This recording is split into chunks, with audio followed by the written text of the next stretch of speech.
Gostaria de cumprimentar os irmãos com a paz do nosso Senhor e Salvador Jesus. Hoje vamos ver, estudar e falar sobre os ensinamentos da doutrina dos espíritas, o espiritismo, uma doutrina muito difundida e que no nosso país, do Brasil, é uma das religiões que mais tem crescido, tem conseguido adeptos ao espiritismo, onde tem sido defendido nas televisões, filmes. E vamos ver e analisar pela palavra de Deus, pela Bíblia, o que os espíritas pregam, ensinam e o que a Bíblia fala sobre os assuntos aos quais eles têm ensinado, sabendo que muitos espíritas são pessoas boas, que estão ali, acham que estão agradando a Deus, estão fazendo caridade, ajudando pessoas, e muitos ajudam com um coração bom. E a minha intenção aqui não é combater os frequentadores, mas sim a sua doutrina, o seu ensinamento, as suas pregações.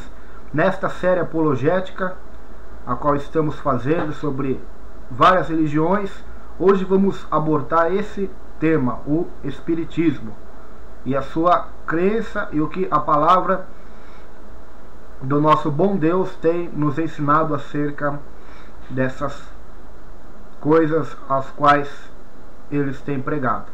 Gostaria de, antes de começar, fazer uma oração com os irmãos. Senhor, meu Deus e meu Pai, em nome do Senhor Jesus Cristo, peço ao Senhor que venha nos abençoar nesta hora, derramando a Tua graça, o Teu poder, a Tua misericórdia, Senhor. Abrindo os olhos daqueles que estão no engano, que estão, Senhor Deus, servindo os espíritos, acreditando serem bons espíritos, acreditando ser superiores. Eu peço a Ti que todos aqueles que vão ouvir essa palavra, sejam das religiões que forem, que o Senhor possa abrir seus olhos e que eles possam conferir na Bíblia o que realmente é a verdade, o que realmente é a mentira.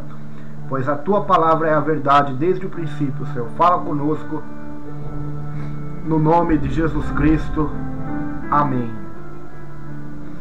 Respostas, irmãos, sobre os escritos espíritas e a Bíblia. O espiritismo está ligado à origem da humanidade. O movimento moderno, porém, propagou-se a partir de 30 de abril de 1856, na França, com Hippolyte Léon Denisard Rivail, 1804-1869. Ele ficou popularmente conhecido pelo pseudônimo de Allan Kardec, pois acreditava ser a encarnação de um poeta celta com esse nome. Hippolyte Léon Denisard Rivail escreveu posteriormente o Evangelho segundo o Espiritismo, o Livro dos Médiuns, o Céu e o Inferno e a Gênese. As americanas Mad e Kate Fox deram início definitivo ao espiritismo moderno em Hillsville, no estado de Nova York, em 1848. Morreram alcoolizadas.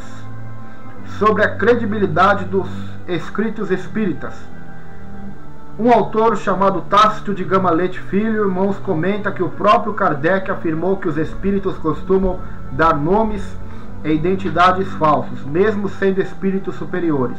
Segundo Kardec, para se comunicar com os médios, é preciso que haja relação fluídica entre eles. Deste modo, mesmo sendo os médios confiáveis, nem sempre se pode confiar nos espíritos.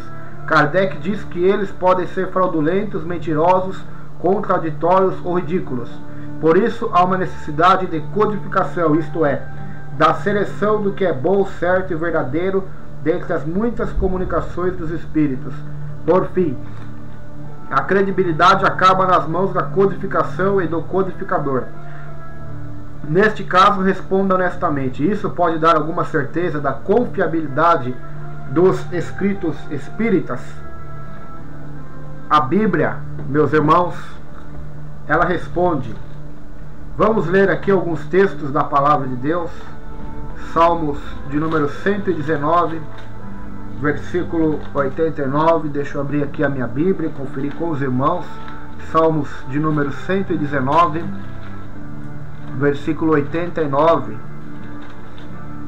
diz assim a palavra de Deus: para sempre, ó Senhor, a tua palavra permanece no céu. Se os escritos espíritas não têm confiabilidade segundo o seu próprio fundador e pilote Leon Denisard de Rivail, ou conhecido como Allan Kardec, diz que alguns espíritos não são confiáveis, a palavra de Deus afirma sobre ela mesma que ela é fiel. Para sempre, ó Senhor, a tua palavra permanece no céu. Salmo 119, versículo 89. Versículo 152 do mesmo salmo diz assim também: acerca dos teus testemunhos eu soube, desde a antiguidade, que tu os fundaste para sempre. Aqui o salmista mais uma vez afirmando a veracidade, a genuinidade da palavra de Deus, a confiabilidade dos escritos de Deus, a Bíblia. Para uma melhor compreensão sobre a Bíblia, ouça uma das minhas mensagens que eu tenho sobre a Bíblia, a qual falamos um pouco a respeito dela, da sua confiabilidade. O profeta Isaías também, meus irmãos, disse no capítulo 40, Isaías capítulo 40, o verso de número 8, diz assim: seca-se a erva e caem as flores, mas a palavra de nosso Deus subsiste eternamente. Seca-se as ervas, caem as flores, os homens murcham, a terra passa, mas a palavra de Deus, ela permanece para sempre. Jesus disse no Sermão da Montanha, em Mateus capítulo 5, versículo 18: porque em verdade vos digo que até que o céu e a terra passem, nenhum jota ou um tio se omitirá da lei, sem que tudo seja cumprido. Mateus 24, Jesus também disse no sermão escatológico, onde ele estava falando sobre o fim dos tempos. Mateus 24, confira na sua Bíblia, anote no seu caderno, versículo 35, Mateus, capítulo de número 24, versículo 35.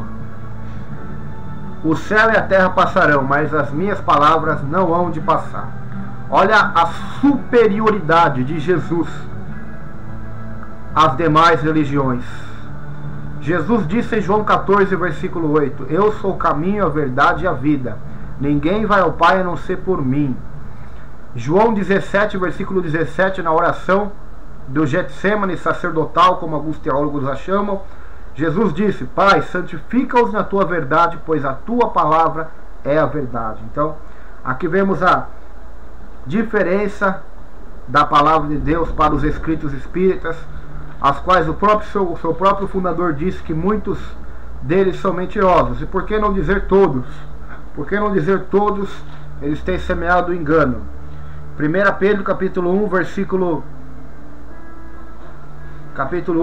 25 diz assim: mas a palavra do Senhor permanece para sempre, e esta é a palavra que entre vós foi evangelizado. O apóstolo Pedro, um dos líderes da igreja primitiva, como Kardec pode ter certeza de que ele não foi enganado quando escreveu o Evangelho segundo o Espiritismo e os demais livros? Como eu posso confiar no ensino que ele próprio não garantiu a veracidade da origem? Tal atitude não seria um risco perigoso, já que ela envolve o destino eterno? Ao contrário de Kardec, Jesus garantiu a procedência e a indestrutibilidade da Bíblia. Disse Jesus: estas palavras que vocês estão ouvindo não são minhas, são de meu Pai que me enviou. Os céus e a terra passarão, mas as minhas palavras jamais passarão. João capítulo 14, versículo 24, e o que nós já lemos, Mateus 24, versículo 35. Então, queridos, é melhor ficar com a palavra, com a Bíblia Sagrada. Sobre a inspiração da Bíblia e os escritos espíritas, segundo Leon Denis, sucessor de Kardec, para o Espiritismo, a Bíblia não pode ser considerada produto de inspiração divina. Está no livro deles, Cristianismo e Espiritismo, na página 130.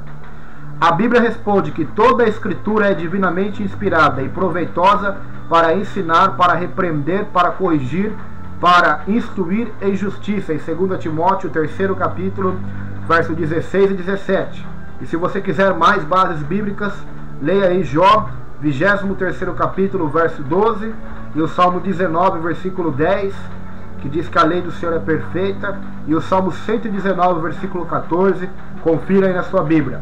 Seus próprios espíritas afirmam que a Bíblia, os 66 livros do Antigo Testamento e do Novo Testamento não são produto da inspiração de Deus divina. A própria Bíblia diz que toda a Escritura, de Gênesis a Apocalipse, de Gênesis a Malaquias, Antigo Testamento, de Mateus a Apocalipse, Novo Testamento, toda a Escritura é divinamente inspirada e ela é proveitosa para nos ensinar, nos repreender, nos corrigir, nos instruir no caminho que devemos andar. Sobre a natureza falha da Bíblia e os escritos espíritas. Conforme Leon Denis, o Espiritismo considera a Bíblia de origem puramente humana, semeada de ficções e alegorias, sobre as quais o pensamento filosófico se dissimula e desaparece o mais das vezes. Cristianismo e Espiritismo, de Leon Denis, página 130. Analise. Se o Espiritismo considera que a Bíblia não é digna de confiança por causa da participação humana, que diremos dos escritos espíritas? Por acaso eles aparecem do nada? Eles também não tiveram participação de Kardec e de outros autores? Acaso o escritor e piloto Leon Denisard de Rivail, Kardec, não foi um ser humano ou terá sido um ET? Se este é o caso, logo os escritos espíritas conclusivamente também não valem nada. A Bíblia responde que as Escrituras não podem falhar, em João capítulo 10, versículo 35. Então, eles dizem que a Bíblia é produto de obra humana, pois foi escrita por homens. Então, se formos levar por esse aspecto, os escritos espíritas também são humanos, não são considerados como algo digno de reverência, pois foi escrito por homens também. Eu prefiro ficar com a Bíblia, pois a Escritura não pode falhar, a palavra de Deus não pode falhar. Sobre a historicidade da Bíblia, a história da Bíblia e os escritos espíritas. Pense, quem é maior? Kardec ou Jesus? No Evangelho segundo o Espiritismo, capítulo 1, item 7, o próprio Kardec diz que o Espiritismo nada ensina em contrário ao que ensinou o Cristo. Sendo assim, se o Espiritismo contradiz Jesus, são os escritos espíritas que não são confiáveis, e não a Bíblia. John Wenham afirma que os escritos bíblicos têm autoridade, e não por causa do seu autor humano, e sim porque, em última análise, Deus é o autor de todos eles. Como explicar que 66 livros tenham sido escritos por dezenas de homens em períodos históricos diferentes? A Bíblia responde: os homens santos de Deus falaram inspirados pelo Espírito Santo, em 2 Pedro capítulo 1, verso 21, e em 2 Timóteo capítulo 2, verso 15. Então, a palavra de Deus foi inspirada pelo próprio Senhor. Sobre a idoneidade de Allan Kardec. Allan Kardec parece ter sido muito confuso. Num instante, ele ataca os evangelhos de Mateus, Marcos, Lucas e João, dizendo que eles possivelmente tenham se enganado quanto ao sentido das palavras do Senhor, ou dado interpretação falsa aos seus pensamentos. Em outro momento, ele cita os evangelhos como fonte de autoridade espiritual. Na verdade, ele recorre diversas vezes ao livro de Mateus, quando escreve o Evangelho segundo o Espiritismo. Está claro que ele mesmo estava precisando de ajuda. Como levar a sério alguém tão confuso? Quem confiaria em escritos tão incoerentes? A Bíblia diz: errais não conhecendo as Escrituras nem o poder de Deus, em Mateus 22, versículo 29. Então ele diz que não são confiáveis, mas ele mesmo copia trechos dos evangelhos. Então ele mesmo está confuso acerca de seus próprios escritos, o que você nunca vai ver sobre a Bíblia. Sobre a confiabilidade dos originais da Bíblia. Conforme o manual bíblico Vida Nova, editora Vida Nova, a palavra Bíblia vem do grego Bíblia, que significa livros ou rolos. A Bíblia responde mostrando que a palavra escrita deriva do latim scriptura, que significa escrito. Ela foi escrita num período que abrange mais de 1000 anos e mesmo assim revela unidade na apresentação de uma mensagem sobre Deus. Por outro lado, a Bíblia é tanto histórica quanto contemporânea, pois embora sendo arraigada nas culturas, línguas e tradições da antiguidade, também é poderosa para tocar a vida dos leitores atuais.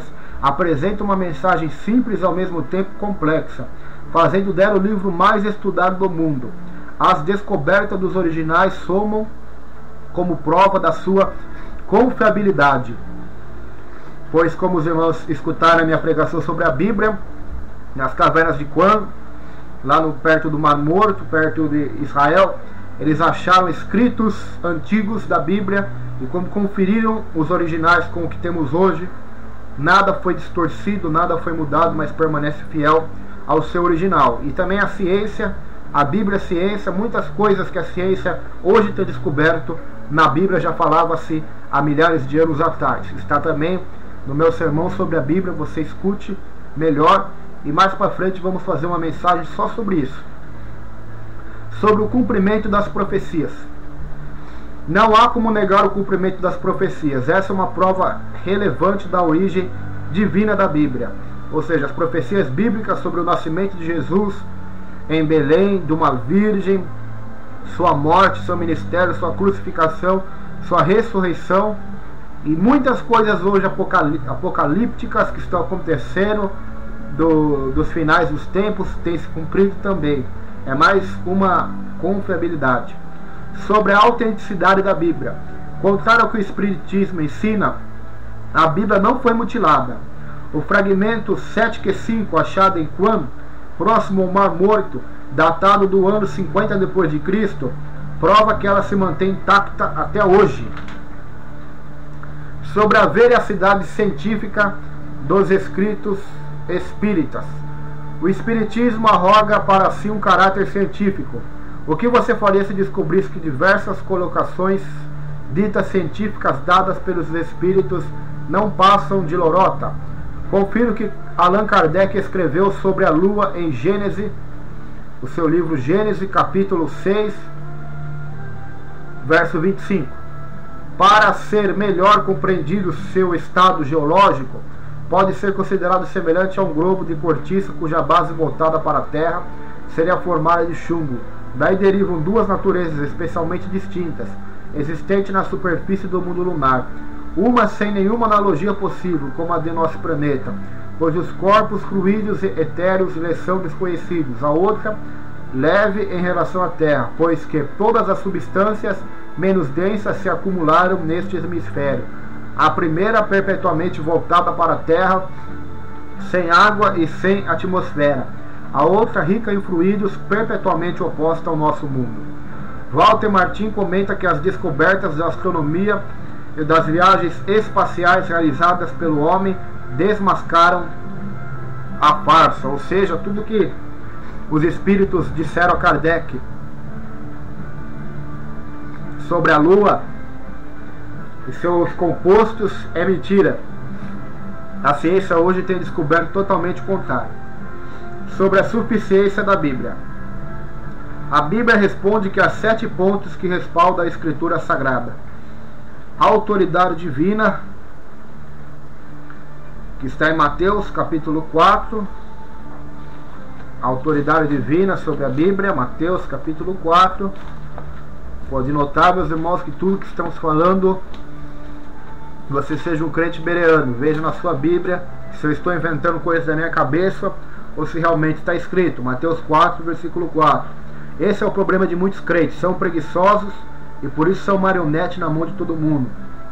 Diz assim: ele, porém, respondendo, disse: está escrito, nem só de pão viverá o homem, mas de toda a palavra que sai da boca de Deus. Versículo 7. Disse-lhe Jesus: também está escrito, não tentarás o Senhor teu Deus. Então vemos que o Senhor Jesus usou a palavra para combater o inimigo das nossas almas. Mateus 5, verso de número 17 e 18. Não cuideis que vim destruir a lei ou os profetas, não vim abrogar, mas cumprir. Porém, porque em verdade vos digo que até que o céu e a terra passem, nenhum jota ou um tio se omitirá da lei sem que tudo seja cumprido. Então, a Bíblia tem a sua indestrutibilidade, infalibilidade, ou seja, a Bíblia não contém falhas. João capítulo 10, versículo de número 35, diz assim o texto bíblico: pois se a lei chamou deuses aqueles a que a palavra de Deus foi dirigida, e a escritura não pode ser anulada, ou seja, é infalível, não pode ser anulada por nenhum homem. Supremacia absoluta, Mateus capítulo 15, ela está acima de tudo e de todos, suprema. Mateus 15, versículo 3: ele, porém, respondendo, disse-lhes: por que transgredis vós também o mandamento de Deus pela vossa tradição? Versículo 6 do mesmo capítulo 15 de Mateus: é assim invalidastes pela vossa tradição o mandamento de Deus.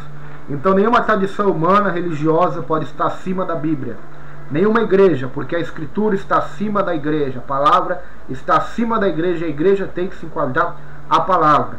E se qualquer religião ou ensinamento for contrário à Bíblia, está querendo anular a Bíblia, e ela é suprema. A supremacia da palavra é absoluta. A inerrância nos fatos, Mateus capítulo de número 22, versículo 29. Jesus, porém, respondendo, disse-lhes: errais, não conhecendo as Escrituras, nem o poder de Deus. E João 17, versículo 17: Pai, santifica-os na tua verdade, porque a tua palavra é a verdade. Então ela tem a inerrância, não tem erros nos fatos históricos, científicos e proféticos, a qual estão nelas inseridos. Fatos doutrinários não contém erro, mas a sua mensagem é fiel. Mateus 12, 40: pois como Jonas esteve 3 dias e 3 noites no ventre da baleia, assim estará o Filho do Homem 3 dias e 3 noites no seio da terra. Mateus 24, aqui nos fala da confiabilidade histórica, da história de Jonas. O próprio Jesus afirma que ela é real, não é conto de fadas, não é alegórico, não é simbólico, mas realmente aconteceu. O profeta Jonas rebelou contra Deus e foi engolido por um grande peixe, ou por uma baleia, como diz no Novo Testamento. Mateus 24, versos 37 e 38.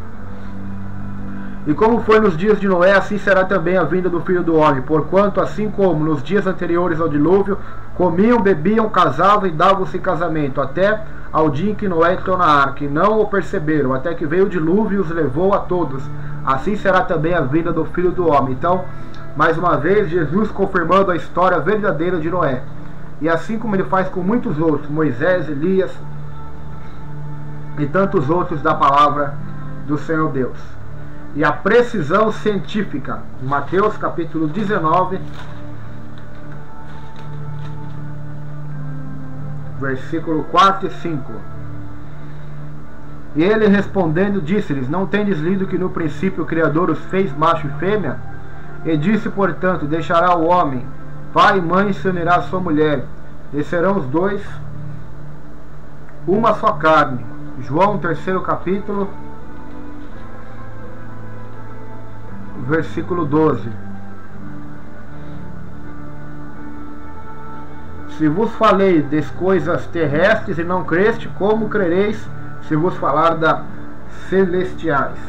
Então a palavra de Deus, ela tem precisão científica das coisas terrestres, e Jesus é maravilhoso. Sobre a rejeição da Bíblia como palavra de Deus, a Bíblia responde sobre aqueles que rejeitam a palavra de Deus. Agora eu vou dar as bases para os irmãos, algumas bases, os irmãos leiam em suas casas. Em Êxodo 9, verso 21, Levítico capítulo 26, versículo 15, Números capítulo 15, verso 31, Deuteronômio 28, versículo 15, 1 Samuel capítulo 15, verso 26, 2 Samuel capítulo 12, verso 9, 2 Crônicas capítulo 25, verso 16, 2 Crônicas capítulo 30, verso 10, Provérbios capítulo 1, verso 25, Jeremias capítulo 5, verso 13, Jeremias capítulo 7, verso 27, Mateus capítulo 10, verso 14, Malaquias capítulo 2, verso 2, Marcos capítulo 7, versos 8, Lucas capítulo 16, verso 31, Atos capítulo 13, verso 46, Romanos capítulo 1, verso 25, 1 Coríntios capítulo 1, verso 18, 1 Tessalonicenses capítulo 5, verso 20, 2 Tessalonicenses capítulo 2, verso 10 e 2 Timóteo capítulo 4, versículo 3. Lucas 16, versículo 31 e Lucas capítulo 8, verso 5. Aqui eu dei algumas bases para os irmãos, metade mais ou menos, para os irmãos terem uma noção o que acontece com aqueles que rejeitam a palavra de Deus. Allan Kardec foi um falso profeta? É uma pergunta. Norman Geisler mostra que existem muitos testes para provar um falso profeta. Vários deles estão listados nas passagens bíblicas em questão. Colocando-as em forma de perguntas, os testes são: eles entregaram falsas profecias, Allan Kardec, Deuteronômio 18, verso 21 e 22. Anote aí. Contatam espíritos de mortos, Deuteronômio 18, versículo 11, que diz para não contatarmos espíritos de mortos. Utilizam meios de adivinhação, envolvem médios e feiticeiras, Deuteronômio 18, verso 11 também. Se fazem isso, são falsos profetas. Pois Deuteronômio 18, 11 diz para não seguirmos o costume dos antigos, que adivinhavam pelos mortos, que buscavam consultar mortos, feiticeiros, seguem a falsos deuses ou ídolos ou espíritos. Êxodo capítulo 20, versículo 3 e 4, Deuteronômio capítulo 13, do 1 ao 3º versículo, diz para não termos outros deuses. Negam a divindade de Jesus, como Allan Kardec nega. Colossenses 2, versículo 8 a 9, negam a humanidade de Jesus, que Jesus Cristo não vem em carne, qual eles negam também, que diz que Jesus é um espírito superior. 1 João 4, verso 1 e 2, que diz que todo aquele que diz que Jesus Cristo não vem em carne é o espírito do anticristo. As suas profecias desviam a atenção da pessoa de Jesus Cristo, Apocalipse 19, 10. Pois todas as profecias são para a edificação da igreja e são para a glória de Jesus Cristo, para a glória do Pai. Se for para a glória humana da religião, não é aprovada por Deus. Promovem a imoralidade, Judas, versículo 4, versículo 7. Encorajam a renúncia pessoal legalista, Colossenses 2, do verso 16 ao 23. A Bíblia responde conclusivamente que Allan Kardec se trata de um falso profeta, sem qualquer sombra de dúvidas. Então, através desses testes, que você pode aí dar pause no seu CD, ou DVD, ou pendrive, da forma que você estiver escutando, no rádio, DVD, computador, celular, e anotar essas bases bíblicas do seu caderno de estudos, para que você esteja mais cauteloso e esperto contra o mal, contra o diabo e contra os enganadores. O que Deus diz dos escritos espíritas? O apóstolo Paulo é chamado por Allan Kardec de um dos mais fortes sustentáculos do Evangelho. Inclusive, em 1 Coríntios 13, versículo 13, é plenamente aceito pelo codificador da doutrina espírita. Paulo é bem claro quando se trata dos escritos heréticos. A Bíblia responde: mas ainda que nós mesmos, Paulo, eu, os apóstolos, ou o anjo do céu, vos anuncie outro evangelho, além do que já vos tenho anunciado, seja anátema, amaldiçoado. Se alguém vos anunciar outro evangelho, além do que já recebeste, seja anátema, amaldiçoado. Em Gálatas capítulo 1, versículo de número 6. Sobre as novas revelações dos Espíritos. A Bíblia responde: nada acrescentareis à palavra que vos mando, nem diminuireis dela, para que guardeis os mandamentos do Senhor vosso Deus. Deuteronômio 4, versículo 2. Eu e todo aquele que ouve as palavras desta profecia, deste livro, a Bíblia, testifico: se alguém lhes fizer qualquer acréscimo, Deus lhe acrescentará os flagelos escritos neste livro. Se alguém tirar qualquer coisa das palavras do livro desta profecia, Deus tirará a sua parte da árvore da vida, da cidade santa e das coisas que se acham escritas neste livro. Apocalipse 22, verso 18, verso 19.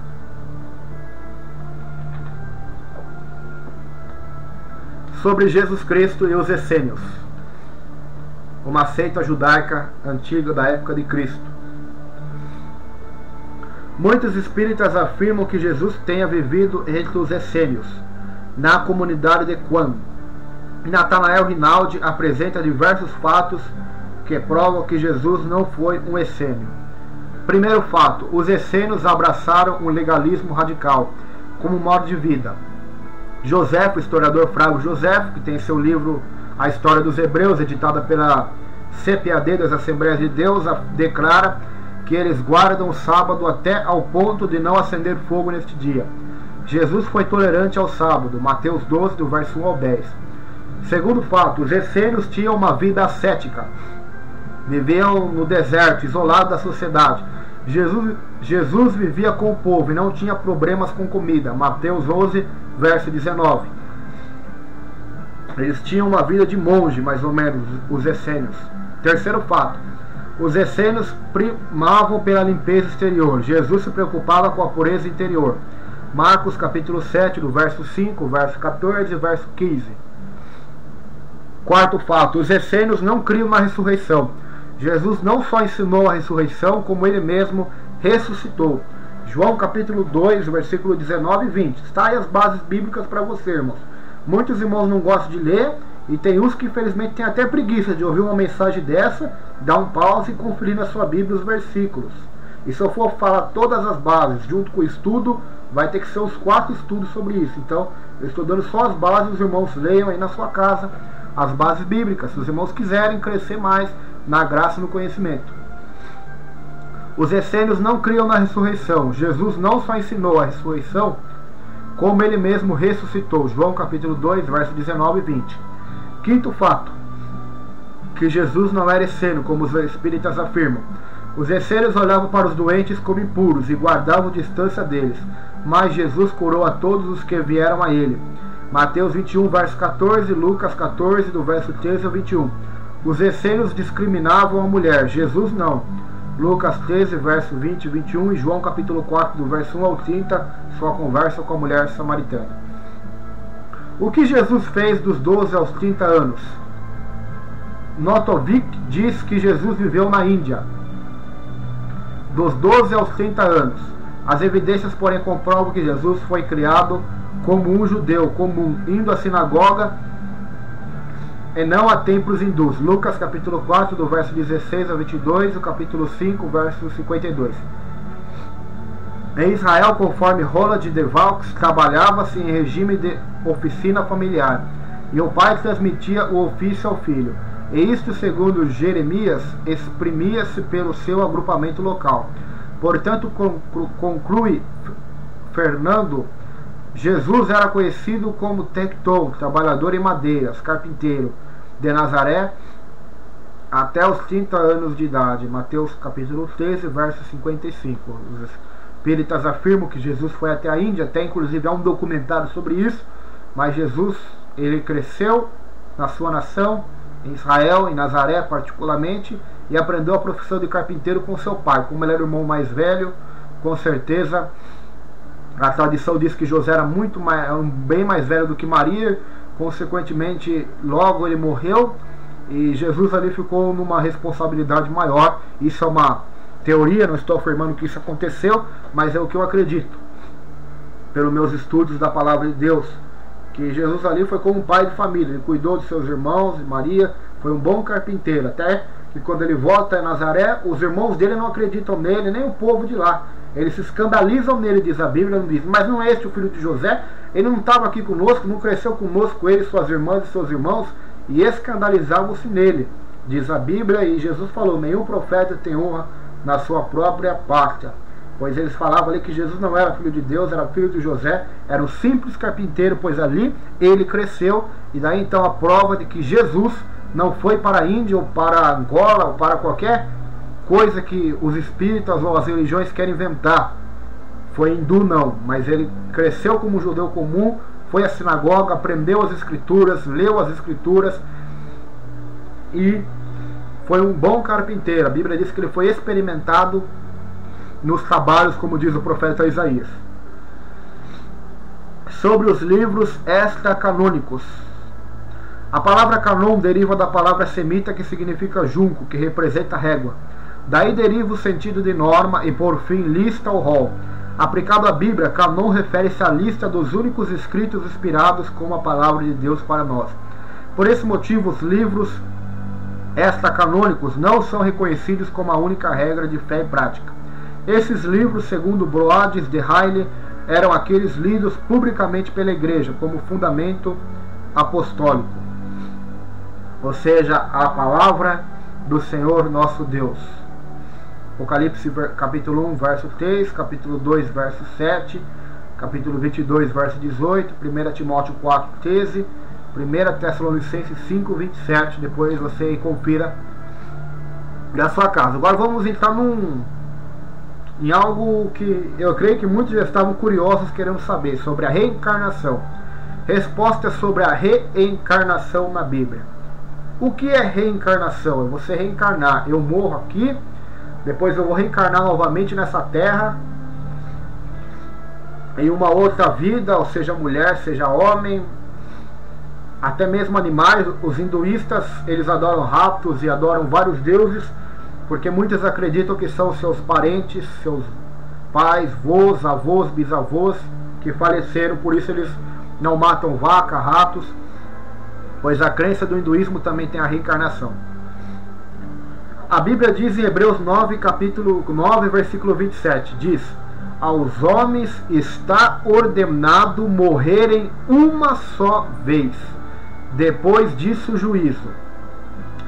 Hebreus 9, 27 diz: aos homens está ordenado morrerem uma vez, vindo depois disso o juízo. Há vários erros na reencarnação. Sobre o erro número 1, a negação da imagem de Deus. A ideia da reencarnação é construída nos mesmos moldes da doutrina hindu, de transmigração de alma em várias formas de vida. A teoria da reencarnação apresenta diversos erros. Alguns beiram o ridículo. Certo ator de Hollywood disse que já reencarnou num cavalo.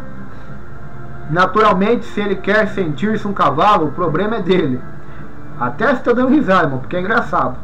Ele acredita, como muitos, que a alma renasce 84 laxa, 8.400.000 vezes, 11 como inseto, 4 como macaco, etc. Depois nascerá 200.000 vezes como gente. Portanto, tenha cuidado. Não mate a mosca. Ela pode ser seu parente em evolução. Você já viu algum animal ter crise de consciência? Os animais não são seres morais. Portanto, seria um absurdo afirmar que um cavalo é a reencarnação de um homem, para pagar os pecados da vida anterior. A Bíblia responde em Gênesis capítulo 1, verso 26 e 27, que fomos feitos à imagem e semelhança de Deus. Primeiro erro da doutrina, do ensinamento da reencarnação: negação da imagem de Deus. O segundo erro, a negação do juízo final. A reencarnação se apresenta como caminho para uma fuga diante de um Deus castigador.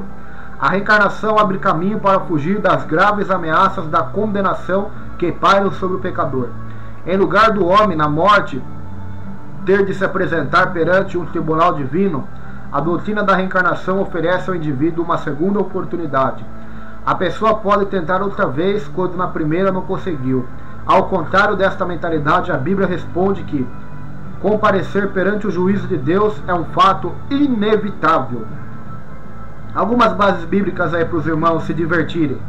Salmo 1, verso 5, Daniel 7, verso 10, Daniel 7, verso 26, Mateus 7, verso 2, Mateus 11, verso 22, Mateus 11, verso 24, Mateus capítulo 12, verso 36, Mateus capítulo 13, verso 30, verso 39, Mateus capítulo 21, verso 40, Lucas capítulo 10, verso 14, Atos capítulo 24, verso 25, Romanos capítulo 2, verso 5, capítulo 2, verso 16, Romanos capítulo 14, verso 10, Hebreus capítulo 6, verso 2, 1 Pedro capítulo 4, verso 6, 2 Pedro capítulo 2, verso 4, Judas 1, verso 6, Apocalipse capítulo 11, verso 18, Apocalipse 14, verso 7, E leia também Apocalipse capítulo 20, 21 e 22, Hebreus 9, 27, que fala também sobre o julgamento de Deus, o juízo de Deus. Eclesiastes 12 diz que devemos temer a Deus, porque Deus há de trazer juízo em todas as obras dos homens, quer sejam boas ou más, até mesmo as que estão encobertas. Então, a doutrina da encarnação, seu segundo erro, é negar o juízo final, através da reencarnação como um escape para se aperfeiçoar, se tornar perfeito, para se escapar da condenação eterna. Então, cuidado, irmãos. Cuidado, porque o diabo inventa milhões de caminhos para levar as almas ao inferno. O caminho aos céus continua sendo só um: Jesus Cristo. Pois estabeleceu um dia em que há de julgar o mundo com justiça, por meio do homem que designou, e deu prova disso a todos, ressuscitando dentre os mortos. Atos 16, verso 31, o discurso de Paulo sobre Cristo, que iria julgar um dia o mundo com justiça. O terceiro erro: a crença no ciclo kármico. Já vemos várias pessoas falar sobre karma. Você está sofrendo por causa do seu karma, que você está pagando os pecados de outra vida, de outra reencarnação.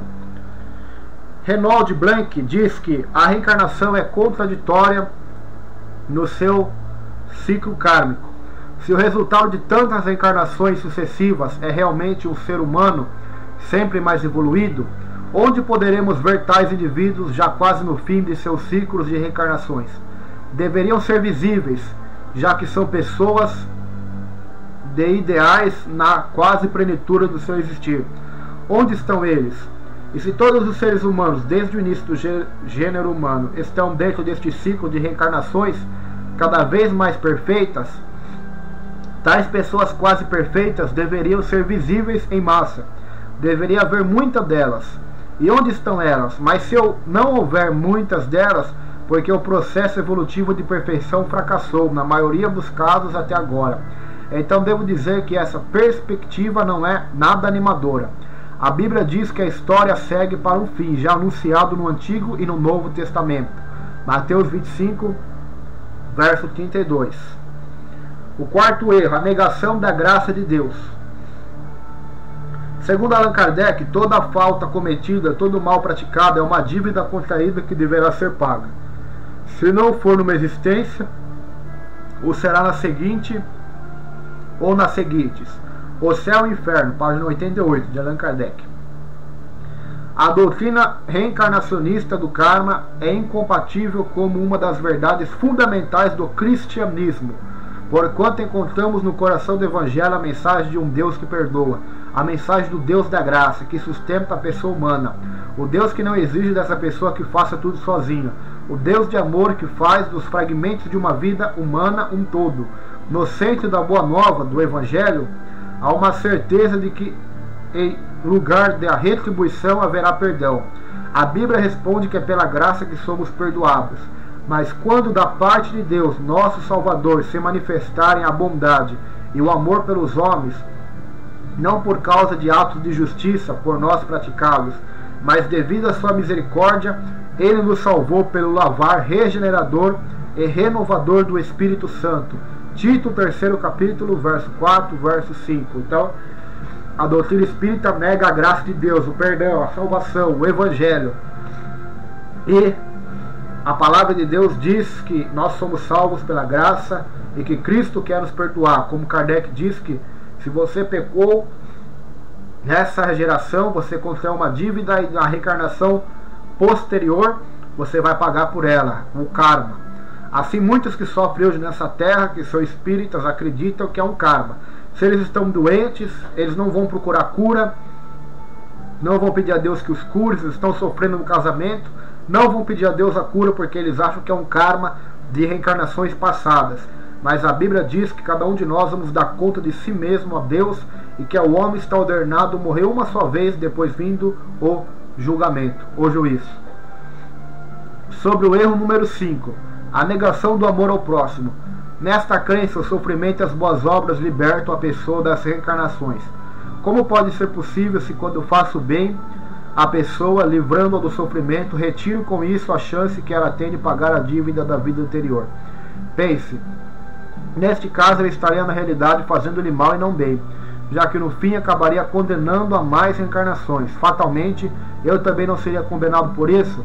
Daí que a reencarnação se torna uma fonte do mal, algo injusto e desumano.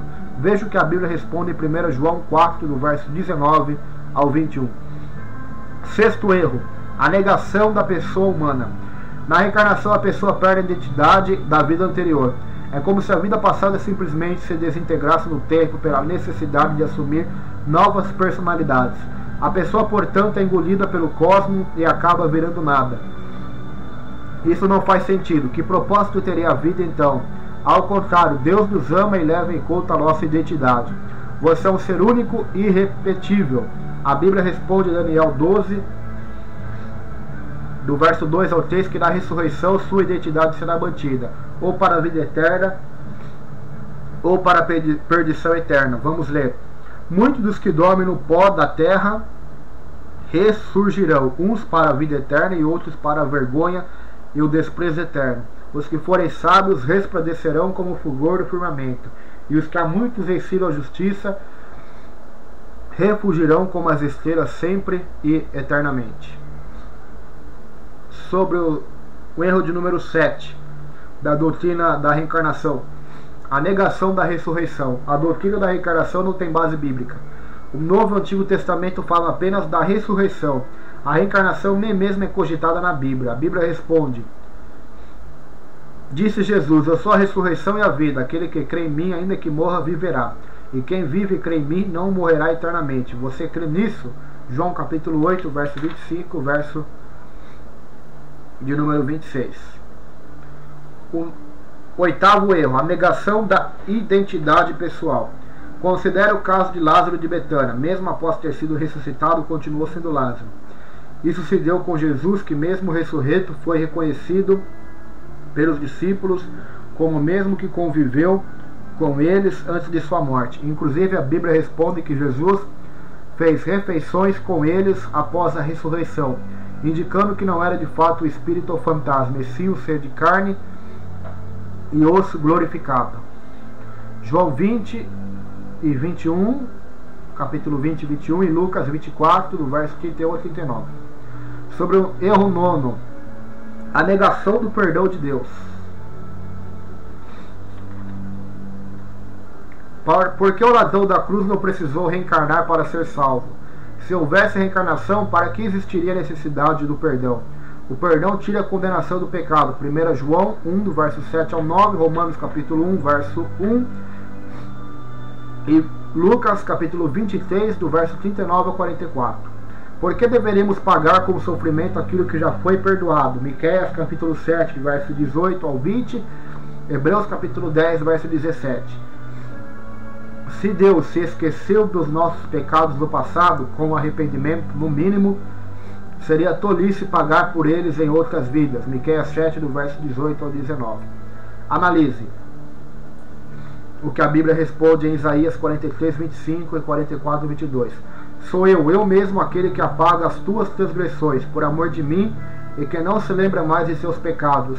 Desfiz as tuas transgressões como a névoa, os teus pecados como a nuvem. Torna-te para mim, pois eu te remi.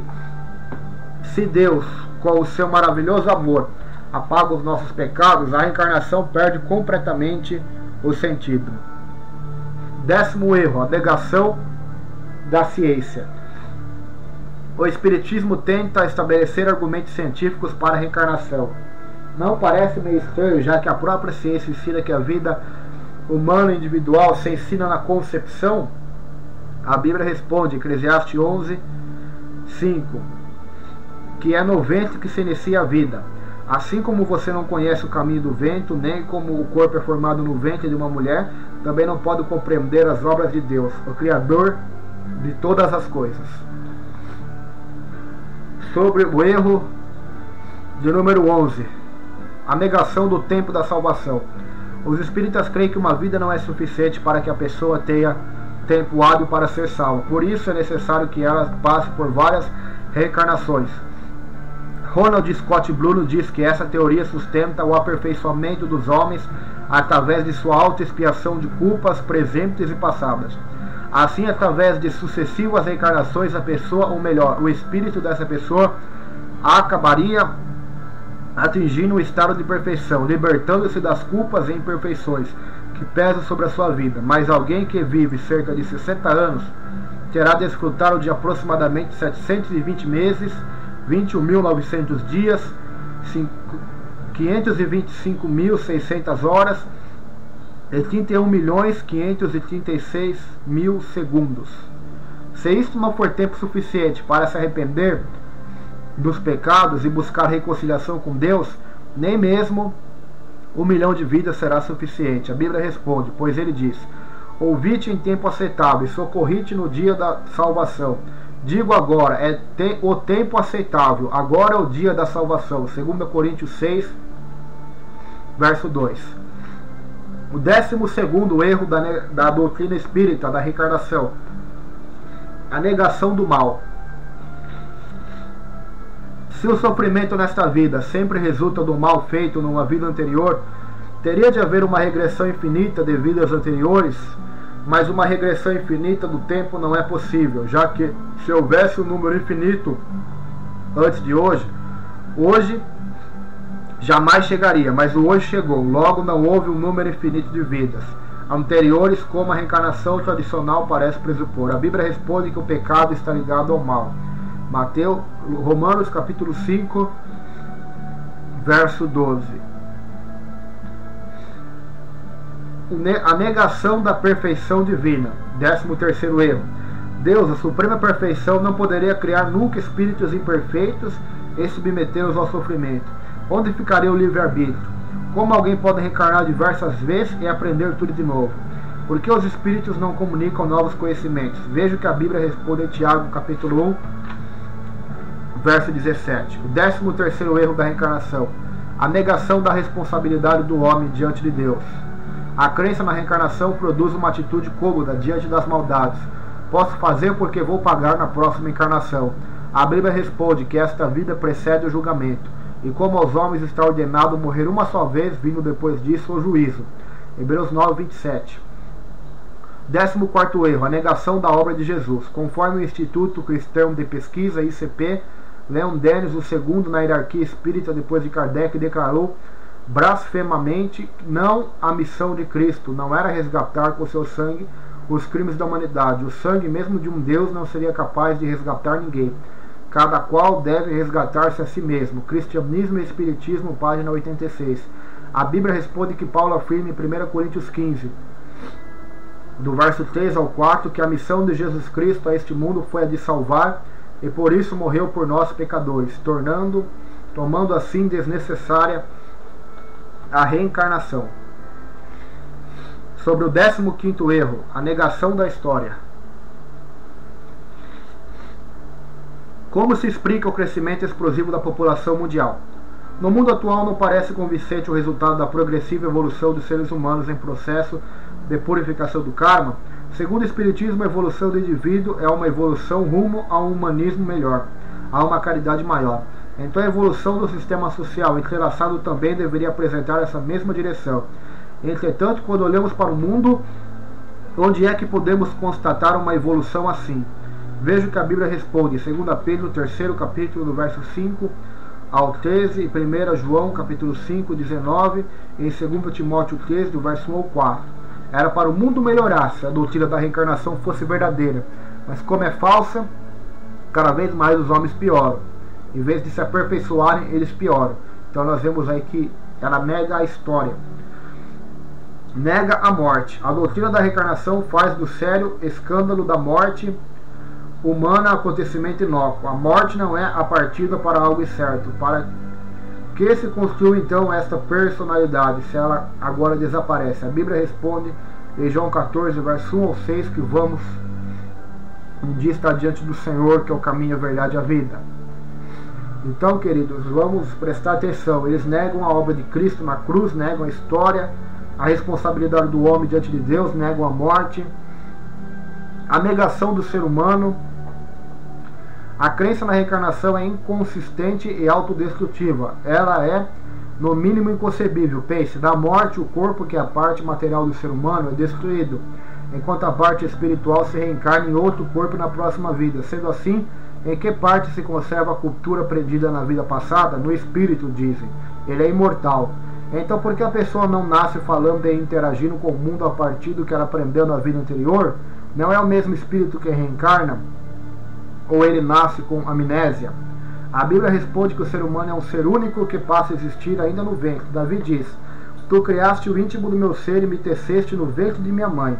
Eu te louvo porque me fizeste de modo especial e admirável. Os teus olhos viram meu embrião, todos os dias determinados para mim foram escritos no teu livro, antes de qualquer um deles existir. Salmo 139, verso 13 ao 16. O 18º erro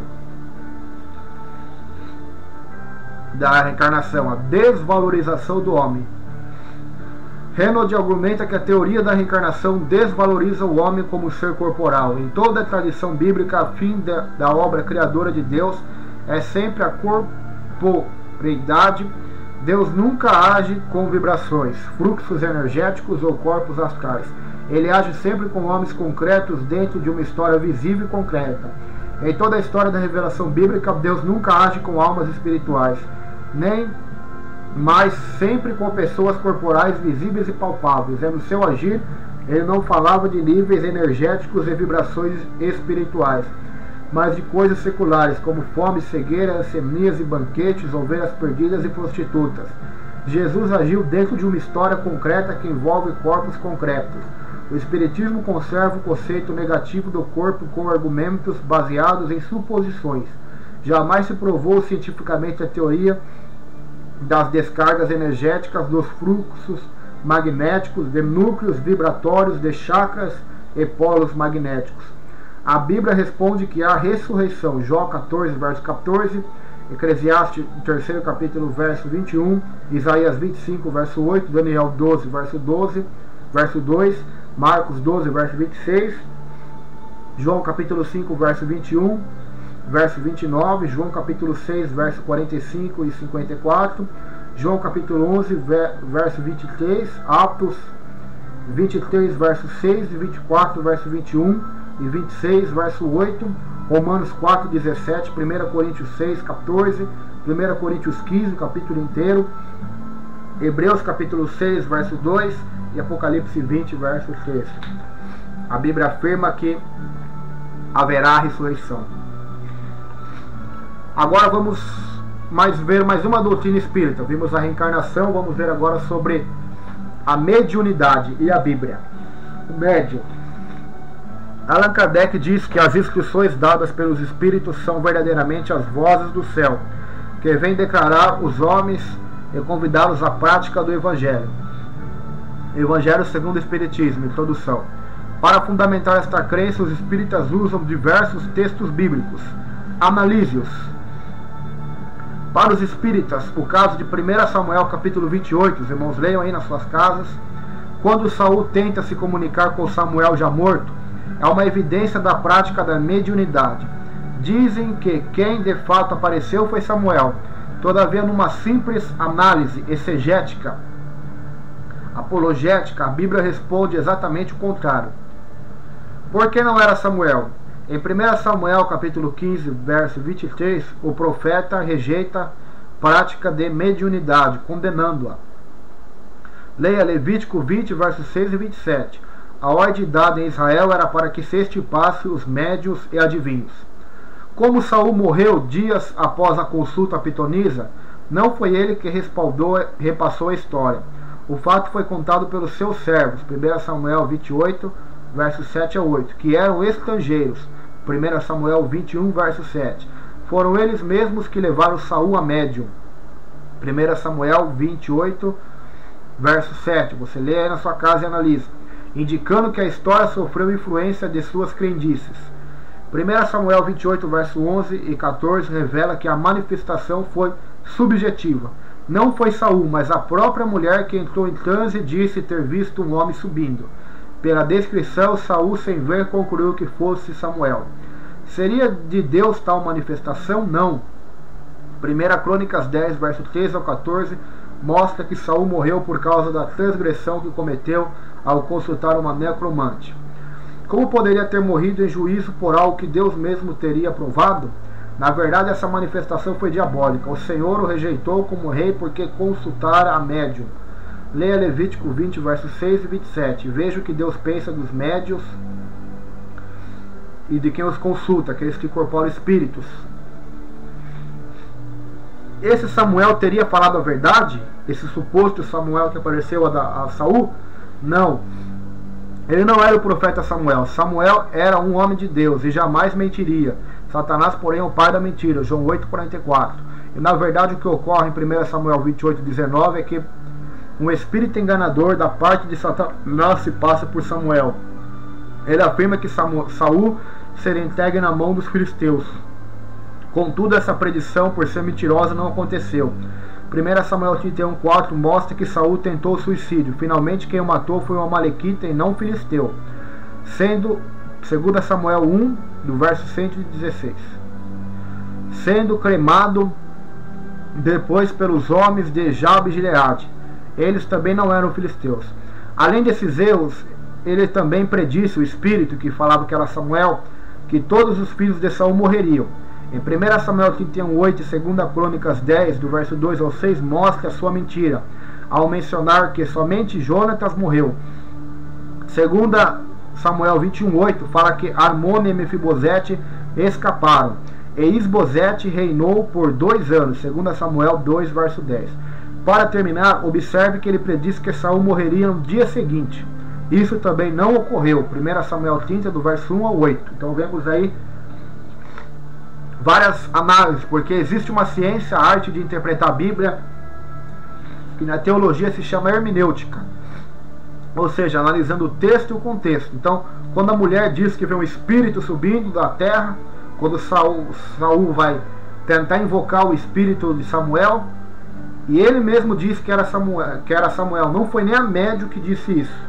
E todas as profecias ali que esse suposto Samuel disse não se cumpriu, não aconteceu, foi mentiras. Então, concluímos que isso é uma mentira, pois a Bíblia diz em 1 Samuel, no 3º capítulo, que Samuel era um profeta confirmado do Senhor, e que nenhuma das suas palavras poderiam cair por terra. Tudo que ele falava se cumpria.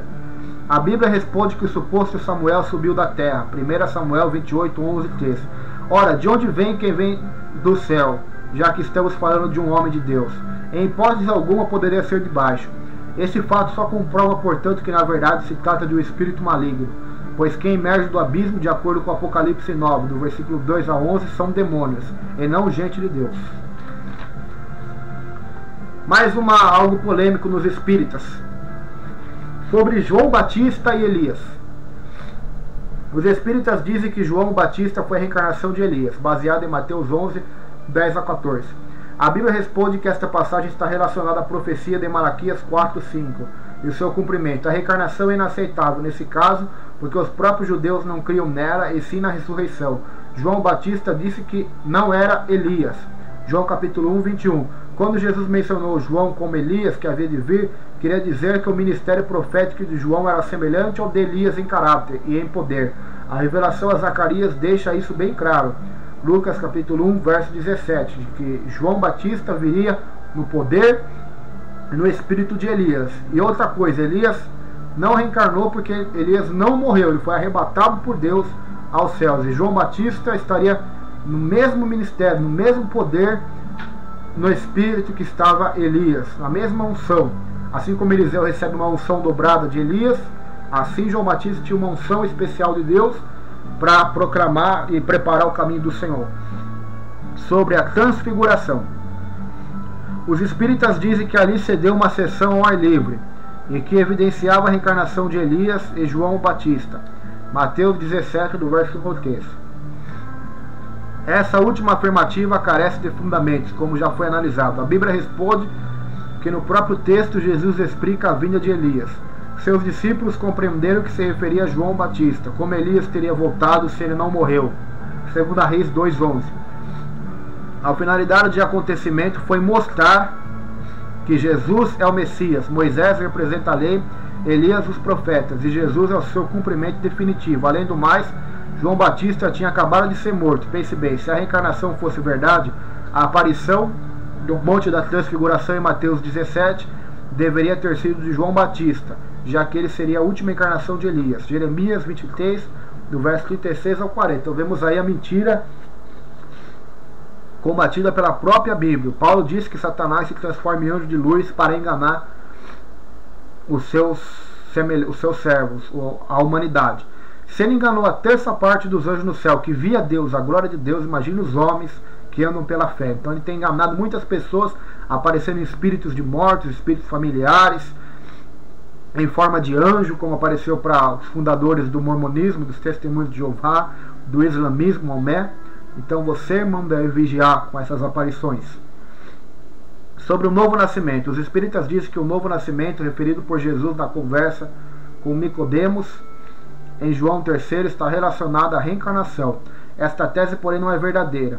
Nesse mesmo texto, Jesus deixa claro que não se trata do nascimento físico, mas sim espiritual. A Bíblia não se contradiz. Em Hebreus 9, 27, a Bíblia responde que ao homem está ordenado morrer apenas uma vez. E João 3 refere-se à transformação operada em Cristo como exigência para entrar no reino de Deus. Leia 2 Coríntios 5, 17.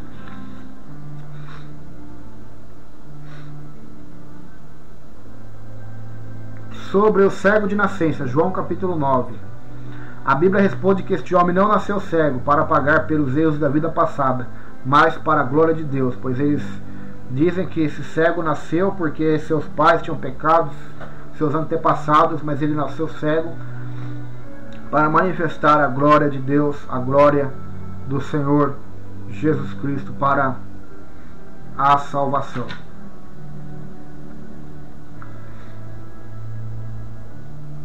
Resposta sobre a ressurreição. Se Kardec diz que o Espiritismo nada ensina contrário ao que ensinou Cristo e nega a ressurreição presente no Antigo e no Novo Testamento, ele não passa de um impostor ou um embusteiro. Veja o que a Bíblia responde em João 5, do verso 25, em 1 Coríntios 15. A ressurreição de Jesus. Jesus ressuscitou. Os 4 evangelhos e Paulo testemunham isto. Mateus 28, Marcos 16, Lucas 24, João 20 e 21 e 1 Coríntios capítulo 15. Estariam todos errados e Kardec certo? O corpo ressuscitado de Jesus. A Bíblia responde que Jesus apresentou aos discípulos após a ressurreição e disse: Vejam minhas mãos e meus pés, sou eu mesmo. Toquem-me e vejam, o Espírito não tem carne nem ossos, como vocês estão vendo que eu tenho. Lucas 24, verso 39 a 40. Então Jesus ressuscitou fisicamente num corpo de glória, num corpo glorificado, e não somente um espírito, como dizem os espíritas. O corpo da ressurreição, a Bíblia responde que será um novo corpo. Romanos 6, do versículo 9 ao 10 e 1 Coríntios 15. Resposta sobre a vida após a morte. O Dr. Marcos Martins diz no seu livro que Allan Kardec reconheceu a possibilidade de espíritos embusteiros se esconderem atrás de nomes emprestados, a fim de fazer aceitar suas utopias. Afirmou ainda que a única garantia segura do ensino dos espíritos está na concordância das revelações feitas espontaneamente, através de um grande número de médiuns, estranhos uns aos outros em diversos lugares. Mas quem garante que essa concordância é a garantia da verdade? Os espíritos? Todavia, quem são esses espíritos? São realmente anjos da luz? A Bíblia diz que são espíritos enganadores. 1 Timóteo 4, do verso 1 ao 2. Jó capítulo 7, do verso 8 ao 10. Sobre os mundos habitados. Allan Kardec diz que na casa do Pai, referida por Jesus em João 14, 16, 14 do 1 ao 6, quando disse: na casa de meu Pai há muitas moradas, trata-se do universo. A Bíblia responde, Apocalipse 21 e 22, que a habitação de Deus está além deste universo. Sobre o que existe após a morte. A Bíblia responde que há somente 2 lugares depois da morte.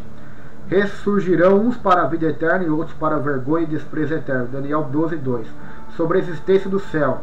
A Bíblia diz que o céu é um lugar onde todos os salvos morarão com Deus. João 14, verso 2, 2 Coríntios 5, verso 1 e 2, Filipenses 1, verso 23, Filipenses 3, verso 20 e Hebreus capítulo 11, do verso 14 ao de número 16. Sobre a reencarnação e a segunda chance. A Bíblia responde que há o abismo que impede a reencarnação. A Bíblia responde que o inferno e o céu são uma realidade inexorável. Apocalipse 7, verso 9 ao 17. Se Jesus é o autor deste ensino, é melhor não arriscar como fez o rico, senão você terá uma surpresa. Veja Lucas 17 também. Sobre a existência do inferno. O Espiritismo ensina que o céu e o inferno são apenas alegorias, inferno e paraíso. Há por toda parte espíritos felizes e infelizes. Contudo, como já o dissemos, os espíritos da mesma ordem se reúnem por simpatia, mas quando perfeitos, podem reunir-se onde queiram. Levamos em nós mesmos o nosso inferno e o nosso paraíso. O céu é o espaço universal, são os planetas, as estrelas e todos os mundos superiores, onde os espíritos gozam de todas as suas faculdades. Livro dos Espíritos, página 1012, 1016, 1017. Sobre a veracidade do ensino espírita sobre a vida após a morte. Kardec afirma que Marte é habitado e que muitos espíritos que na Terra animaram personalidades conhecidas quiseram estar reencarnados em Júpiter. Livro dos Espíritos, capítulo 4, página 188, nota 1. Trata-se de uma pura mentira. Todos sabemos que a sonda enviada a Marte provou que lá não há qualquer chance de vida. Júpiter é inabitável. Os espíritos também revelaram a Kardec que Marte não tem nenhum satélite. Saturno só tem um anel, formado pelo mesmo material do planeta. É que algumas estrelas, como Sírio, possuem uma dimensão milhares de vezes maior que a do Sol. Contudo, a ciência desmascarou esta farsa ao provar que Marte tem 2 satélites e não um, e que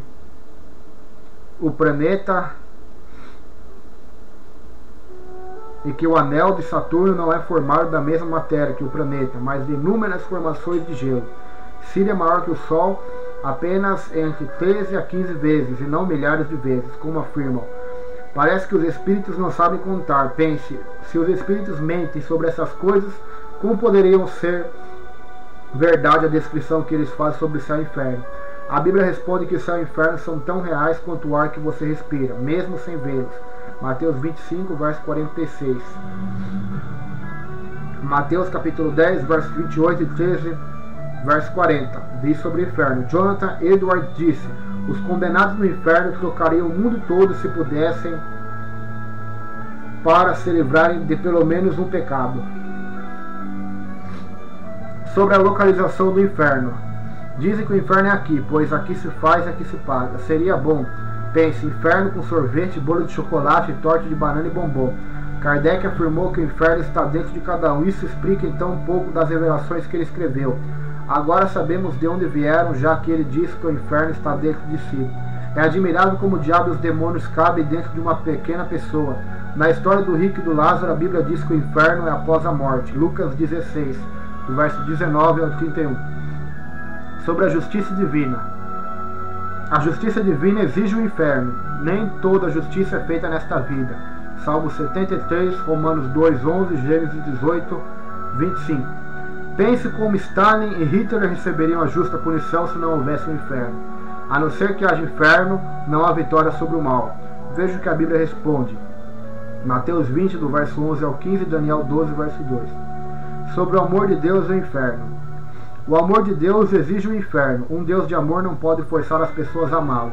Os que escolhem não amar a Deus devem ter o direito de ficar longe dele. O inferno permite esta separação de Deus. Como diz C.S. Lewis, ele não pode forçar, só pode atrair. Saiba o que a Bíblia responde em Oséias 11, verso 1, verso 4. Sobre Deus mandar alguém para o inferno. A Bíblia responde que Deus não manda ninguém para o inferno. A pessoa vai com os próprios pés. O inferno, em João 3 capítulo, verso 16 e 18. O inferno é um grande monumento erigido pela própria liberdade humana. A pessoa é livre, inclusive, para ir para o inferno, no final da vida e da história.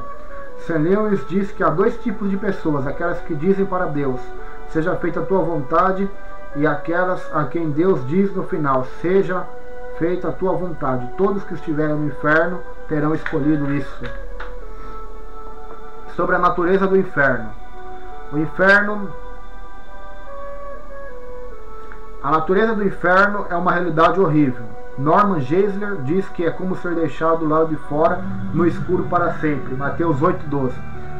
A Bíblia responde que é como uma estrela errante, Judas 13, uma nuvem sem água, Judas versículo 12, um lugar de grande agonia, Lucas 16, 28, um fogo inextinguível, Marcos 9, no verso 43 ou 48, e prisão, 1 Pedro 3, verso 19. Sobre a coerência do inferno. Até os ateus como Sartre, diz Norman Geiger, sugerem que a porta do inferno é trancada por dentro. Somos condenados à liberalidade de estar sem Deus. A presença divina do céu seria tortura para quem o rejeitou. A Bíblia responde que o grande tormento está em viver com as consequências de nossas más escolhas. É o choro e ranger de dentes que resulta da consciência de que fracassamos e merecemos as consequências. Assim como no inferno, sabem que a dor que sofrem é auto-infligida. Sobre a razoabilidade do inferno, a Bíblia responde que, apesar de muitos crerem que o inferno não é razoável, segundo Jonathan Edwards, um bom argumento pode ser estabelecido a favor de sua racionalidade. É muito racional supor que não deveria haver castigo futuro. Supor que Deus, que fez o homem como criatura racional, capaz de entender seu dever e ciente de que merece castigo quando não cumpre, deveria deixar o homem sozinho e deixá-lo viver como quer, e jamais castigá-lo por seus pecados, e não diferenciar o bem do mal. É muito racional supor que aquele que fez o mundo deveria deixar as coisas em tal confusão, e não cuidar do governo de suas criaturas, e que ele nunca julgará suas criaturas racionais. Edward, página 884. Sobre a chance de escapar do inferno. A Bíblia responde que existe um grande abismo de modo que ninguém pode sair. Lucas 16, 26. O julgamento começa após a morte. João 8, 21, Hebreus 9, 27. Não é diferente do fato de algumas decisões na vida serem irreversíveis. O suicídio é o caminho sem volta. Respostas sobre a comunicação com os espíritos. Sobre os espíritos desencarnados. A Bíblia responde na história de Rick e Lázaro que as pessoas que morrem perdem contato com os vivos. Sobre o ímpio ficar perambulando sem rumo com causas pendentes, veja o que acontece ao ímpio quando morre. Os ímpios serão lançados no inferno e todas as gentes que se esquecem de Deus. Salmo capítulo 9, verso 17. Bem-aventurados os mortos, que desde agora morrem no Senhor, para que o descanso dos seus trabalhos e suas obras os sigam. Apocalipse 14, verso 13. Na história do rico e Lázaro, contada por Jesus, o rico desejava que os seus irmãos fossem contatados por Lázaro, a exemplo de Chico Xavier. Mas Jesus negou que haja comunicação entre vivos e mortos, pois os vivos sabem que morrerão, mas os mortos nada sabem. Para eles não haverá mais recompensa e já não se tem lembrança deles. Para eles o amor, o ódio e a inveja muito desapareceram. Nunca mais terão parte em nada do que acontece debaixo do sol, nesta vida. Eclesiastes 9, versículo 7. Se Kardec diz que no cristianismo encontra-se todas as verdades, o Evangelho segundo o Espiritismo, capítulo 6, item 5, o Espiritismo contradiz a verdade, então ele deve ser abandonado, pois está claro que os mortos não falam com os vivos. Quem se comunica com os vivos então? Muitos se envolvem no espiritismo porque os espíritos que se apresentam falam em Deus para fazer o bem. Esses espíritos, como creem, são pessoas falecidas que vêm até nós com mensagens da outra vida. A Bíblia, porém, desmascara estes espíritos, revelando que são demônios disfarçados. Fazem o bem, imitam falecidos só para ter acesso à pessoa e destruí-las. De outro modo, como poderiam enganá-las? Ou você acha que o diabo viria com chifres, cauda de dragão e asas de morcego com bafuradas de ar fétido do inferno? Pode até ser. Analise o caso de Atos 16, versos 16 e 18. Neste exemplo, o espírito que acompanhava uma adivinha só dizia coisas boas a Paulo, mas o deixou perturbado. Com discernimento ele expulsa em nome de Jesus. Por que Paulo não chamou um médium? Porque o espírito de luz era na realidade um demônio para fazer o mal. Satanás pode se transvestir do bem como anjo de luz. Veja o que a Bíblia responde. 1 Pedro, capítulo 5, verso 6, Apocalipse 9, verso 11, capítulo 20, verso 2 ao 7. Sobre a existência de Satanás, 2 Coríntios 11, verso 14, diz que ele se disfarça em anjo de luz. Jó, capítulo 1, verso 6 e 2, verso 2, ele vai acusar Jó diante de Deus. Sobre a camuflagem dos espíritos. Qual seria a melhor maneira de Satanás se camuflar? Criar uma doutrina que promova o bem e que ensine que ele não é real. Claro, todo mundo sabe que dessa forma ele poderá agir livremente sem ser notado. Isso chama-se sabotagem, estratégia muito usada na espionagem. O agente se disfarça de alguém que faz parte de sua vida diária. Ele entra e pode agir livremente, porque é parte do enredo. Se ele representar uma ameaça, seria expulso. Não é isso que ocorre com os espíritos? A Bíblia responde: em vão se estenderia a rede à vista de qualquer ave. Mas temo que, assim como a serpente enganou a Eva, como a sua astúcia, assim também seja de alguma sorte corrompido os vossos entendimentos e se aparte da simplicidade que há em Cristo. Provérbios 1, verso 17 e 2 Coríntios 11, o terceiro versículo. Então devemos tomar muito cuidado. Apesar de a Bíblia condenar duramente a mediunidade, toda qualquer iniciativa de contatar os espíritos, como já foi demonstrado aqui, Allan Kardec afirmou que Deus só se comunica com os homens por intermédio dos espíritos. O que Deus diz a quem procura o médium? Quando alguém se voltar para os médios e feiticeiros para se prostituir após eles, eu me voltarei contra ele, eu eliminarei do meio do seu povo. Levítico 20, verso 6. Para quem deseja agradar a Deus, a Bíblia responde e alerta: não permitam que se ache alguém entre vocês que queime em sacrifício o seu filho ou a sua filha, que pratique adivinhação, ou se dedique à magia, ou faça presságios, ou pratique feitiçaria, ou faça encantamentos, que seja médio, consulte os espíritos, ou consulte os mortos. O Senhor tem repugnância por quem pratica estas coisas, e é por causa dessas abominações que o Senhor, seu Deus, vai expulsar aquelas nações da presença de vocês. Permaneçam inculpáveis perante o Senhor. Deuteronômio 18, verso 10, verso 13. Não recorram aos médios, nem busque a quem consulta espíritos, pois vocês serão contaminados por eles. Eu sou o Senhor. O homem ou mulher que entre vós for médio ou feiticeiro, certamente serão mortos. Levítico 19, 31 e capítulo 20, verso 27. O que ocorre a quem consulta os espíritos dos que já morreram? Isaías capítulo 8, verso 19 e o verso 13, a Bíblia responde: quando disserem a vocês, procure um médium ou alguém que consulte os espíritos e murmure encantamentos, pois todos recorrem a seus deuses e os mortos em favor dos vivos. Respondam: a lei e os mandamentos, se eles não falarem conforme esta palavra, vocês jamais verão a luz. Aflitos e famintos vaguearão pela terra, quando estiverem famintos ficarão irados, e olharão para mim, amaldiçoarão o seu rei e o seu Deus. Depois olharão para a terra e só verão aflição, trevas e temível escuridão, e serão atirados para densas trevas.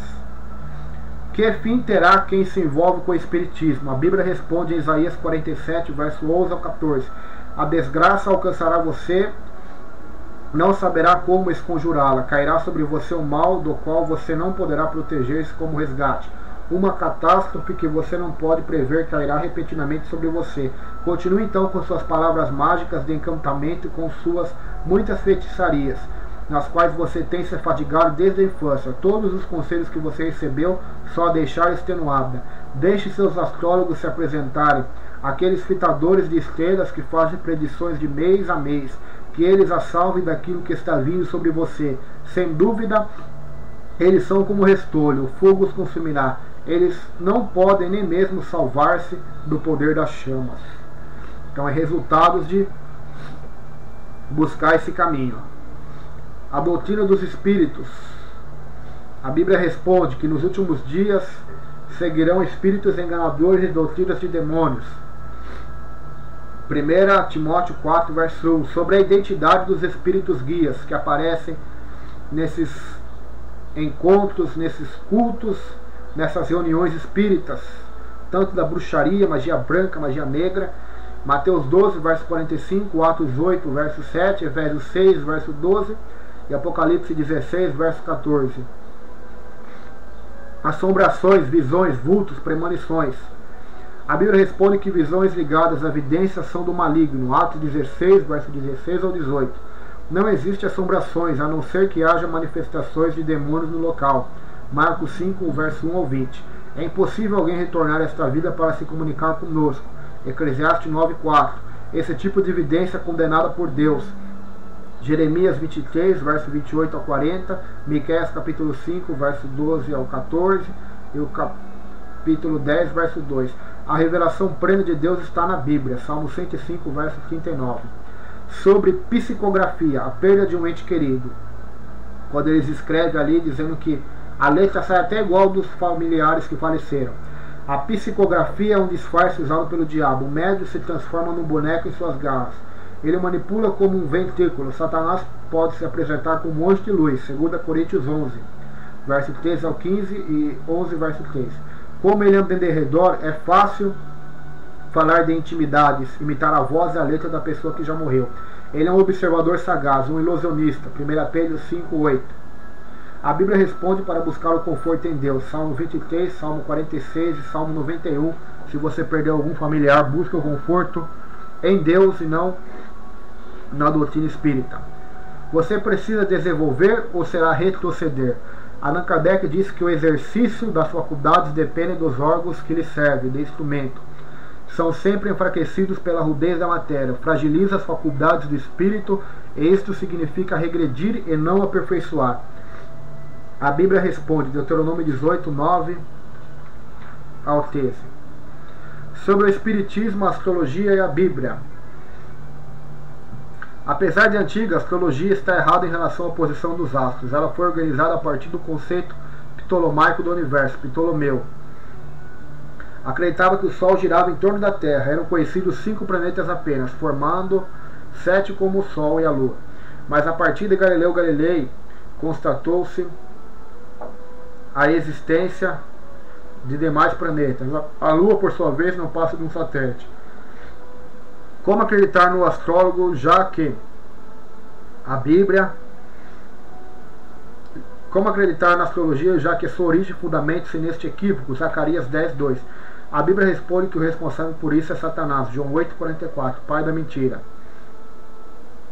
A Terra está inclinando-se sobre o seu equinócio, assim como o Sol, por causa das preces são dos equinócios. Ela se move uns 50 segundos por ano, mudando deste modo sua posição em relação aos demais astros. Desde a criação da astrologia, temos 2 meses a menos. Como as constelações e os signos podem influenciar nossas vidas se eles nem estão mais lá? A Bíblia responde em Jeremias 8, 2.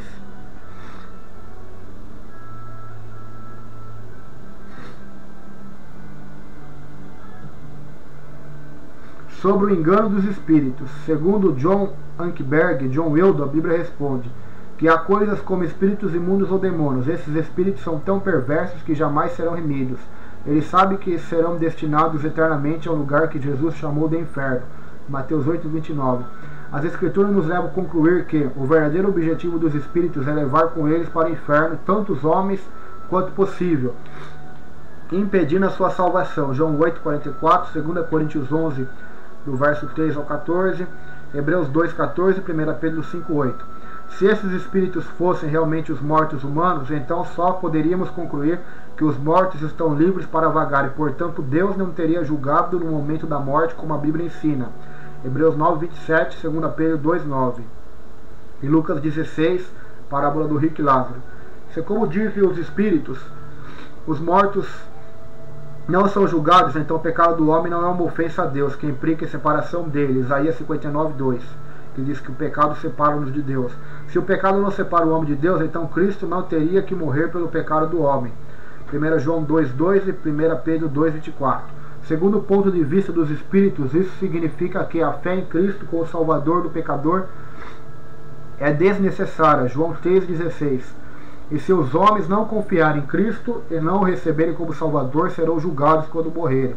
E os demônios terão atingido seu alvo. Segundo Tessalonicenses, capítulo 1, do verso 8 ao verso 10. Então, vamos tomar muito cuidado. Resposta sobre as doutrinas espíritas, sobre a salvação pela caridade. Max Lucado diz que você não impressiona a NASA com um avião de papel. Não se orgulhe de seus desenhos a lápis, não na presença de Picasso. Você não se iguala a Einstein apenas porque sabe escrever H2O. Assim você não se vangloria de sua bondade na presença do perfeito. Lewis concluiu: em Deus não existe fome a ser satisfeita, mas fartura que deseja doar. A Bíblia responde que a salvação é uma dádiva de Deus. Somos salvos para as boas obras e não por elas. Construa uma escada de bambu, tente chegar à lua com ela e veja no que dará. O mesmo ocorre ao homem que tentar chegar ao céu pelo seu esforço próprio. Além de não ir muito longe, ele poderá acabar mal. Efésios capítulo 2, verso 8 ao 10, Tito, 3º capítulo, verso 4 ao 6, Isaías 64, verso 6. Sobre a criação do homem. Marcos Aurélio Machado mostra a afronta de Allan Kardec à Bíblia.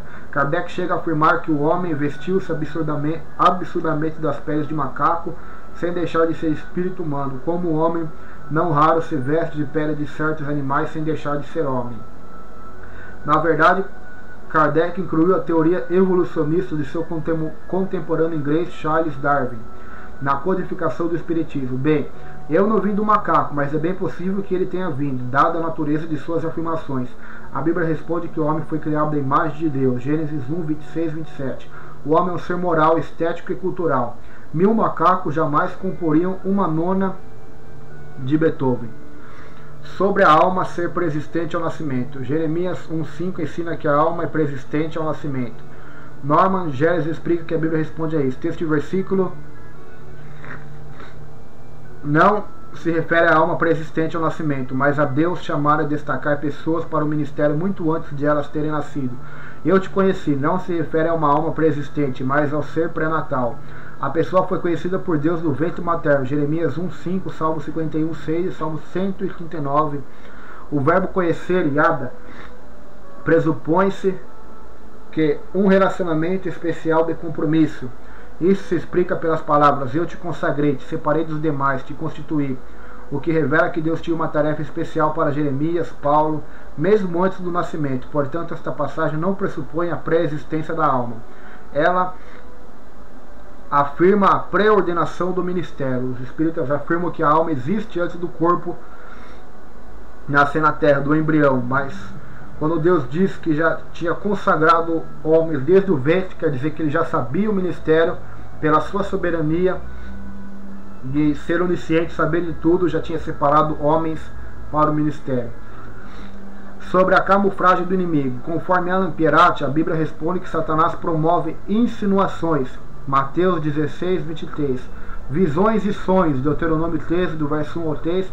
1 Reis 22, 22. Isaías 38, 7. Ezequiel 13, 7. Zacarias 13, versículo 4. Distúrbios físico-emocionais. Mateus 12, 22. Lucas 8, 27 e 29. Clarividência supranormal. Atos 16, 16 e 17. Conceitos filosóficos e teológicos. João 8, 44. 1 Timóteo 4, 1. Desorientação e cegueira. 2 Coríntios 4, 4. 2 Tessalonicenses 2, do 9 ao 10. Tito, 3º capítulo, verso 3. Hebreus, 3º capítulo, verso 13. E camuflagem. 2 Coríntios 11, 14. São algumas obras de Satanás aí. Você estude e leia na sua Bíblia. Sobre Deus. O Espiritismo nega a existência de um Deus pessoal. Dizem, abrogamos a ideia de um Deus pessoal. Deve-se entender que existe tantos deuses quanto são as mentes que necessitam de um Deus para adorar. Não apenas um, dois ou três, mas muitos. A Bíblia responde que Deus é um ser pessoal que nos ama profundamente.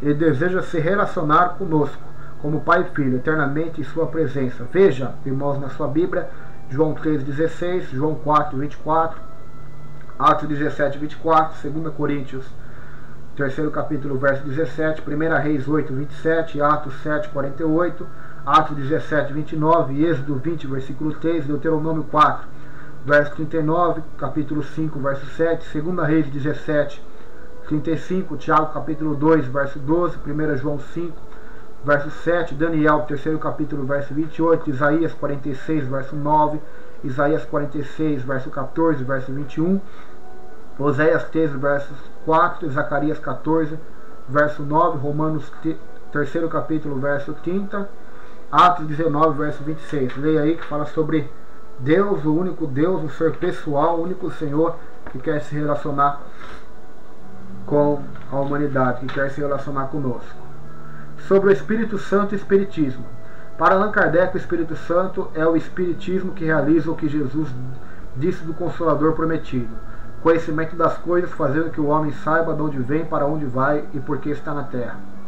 Em resumo, Kardec diz que o Espírito Santo prometido é o Espiritismo que, através de seus espíritos, estará sempre conosco, nos consolando e nos levando ao conhecimento da verdade.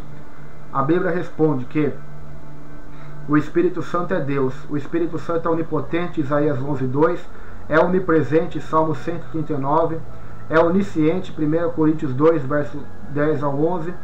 Pedro referiu-se a ele como Deus, Atos capítulo 5, verso 3 e 4. Ele tem atributos de uma pessoa: força, não sente, não se entristece, não ama. O Espírito Santo sim, ele fala, Atos 10, 19 e 13, verso 2, se entristece, Efésios 4, 30, ele ensina, João 14, 26, 1 Coríntios 2, verso 13, consola, João 14, versículo 16 e 17, e intercede, Romanos 8, 26, ele é a pessoa de Deus, o Espírito Santo. O Espírito Santo como ser pessoal. O Espírito Santo ele ensina, João 14, 26, fala, Apocalipse 2, 7, guia, Romanos 8, 14, Gálatas 5, 18, crama, Gálatas 4, versículo 6, convence, João 16, versículo 7 e 8, regenera, João 3, versículo 6, Tito 3, verso 5, testifica, João 15, verso 26, Romanos 8, verso 16, escolhe obreiros, Atos 13, verso 2, Atos 20, verso 28, julga, Atos 15, verso 28, advoga, João 14, verso 16, Atos capítulo 5, verso 32, envia missionários, Atos capítulo 13, convida, Apocalipse 22, 17, intercede, Romanos 8, 26, impede, Atos 16, verso 6 e 7, se entristece, Efésios 4, verso 30, contende, Gênesis 6, verso 3, e tem ciúmes de nós, que diz Tiago capítulo 4, verso 4 e 5. Sobre a divindade do Espírito Santo, ele é chamado de Deus, como vimos em Atos capítulo 5, por Pedro. Ele aparece em associação a Deus Pai na criação, Gênesis 1, 2. Ele está envolvido com outros membros da Trindade na obra da regeneração, João 3º capítulo, Romanos 8, do verso 9 a 17, e Tito 3º capítulo, verso 5 ao 7. Está envolvido na salvação, na regeneração, na redenção do homem. Está associado a outros membros da Trindade sob o nome de Deus, Mateus 28, verso 18 ao 20. Finalmente, o Espírito Santo aparece junto com o Pai e o Filho nas maravilhosas bênçãos do Novo Testamento. 2 Coríntios 13, verso 13. Sobre a divindade de Jesus. Segundo Allan Kardec, das duas afirmações espontâneas, deveras concluir que ele não era Deus. Ou que, se disse que era, voluntariamente, sem utilidade, fez uma afirmação falsa. A Bíblia responde: embora o Antigo Testamento proíba a adoração de outro além de Deus, Êxodo 20, verso 1 ao 4, os discípulos atribuíram a ele, Jesus, títulos que o Antigo Testamento reservara a Deus, tais como o primeiro e último, Apocalipse 1, 17, 2, 8, 22, 13, a verdadeira luz, João 1, versículo 9, a rocha ou pedra, 1 Coríntios 10, 4, 1 Pedro 2, do verso 6 ao 8, confira aí Salmo 18, 2, 95, 1, o marido, Efésios 5, verso 28 ao 33, Apocalipse 21, 2, o supremo pastor, 1 Pedro 5, 4, grande pastor, Hebreus 13, verso 20, eles atribuíram a Jesus a criação, João capítulo 1, Colossenses capítulo 1, do 15 ao 16, redenção, Oséias versículo 13 ao 14, 13, versículo 14, Salmo 130, versículo 7.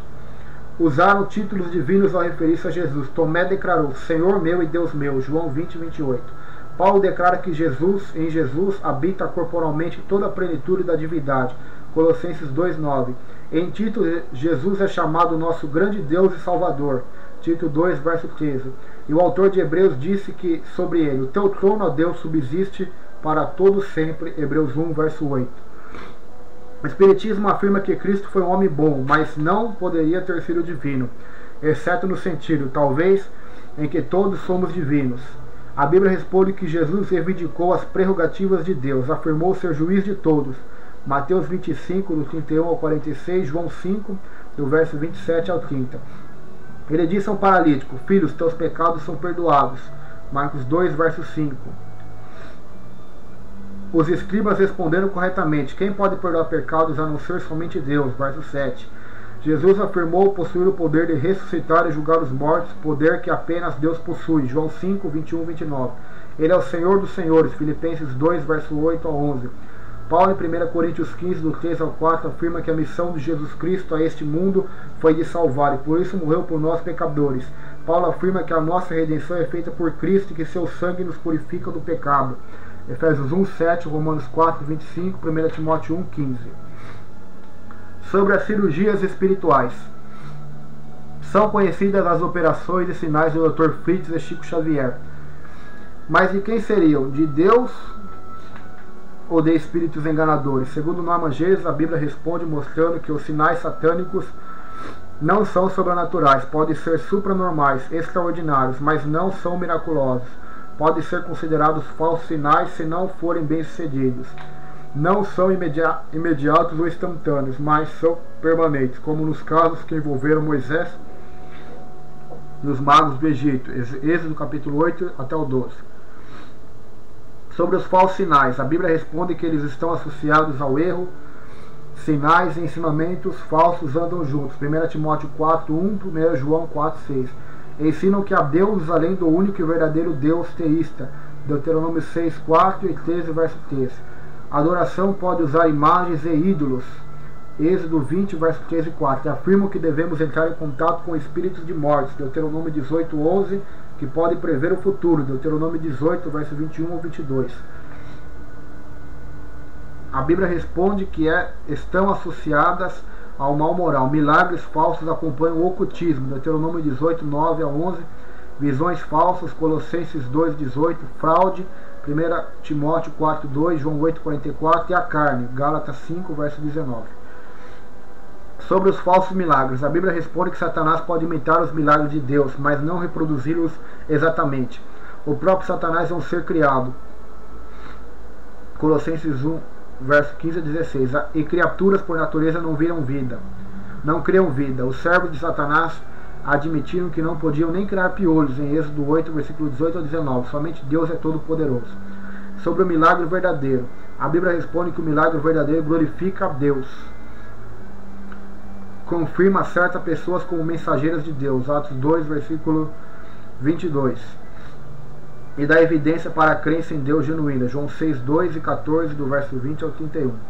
Sobre as práticas do baixo espiritismo. Uma vez que o passe e as práticas do baixo espiritismo estão relacionadas com os demônios, elas aprisionam a pessoa em laços e pactos inconscientes que só trarão desgraça para ela, com a desculpa de que precisa desenvolver. Corpo fechado, cabeça raspada, batismo e casamento em terreiros são condenados pela Bíblia.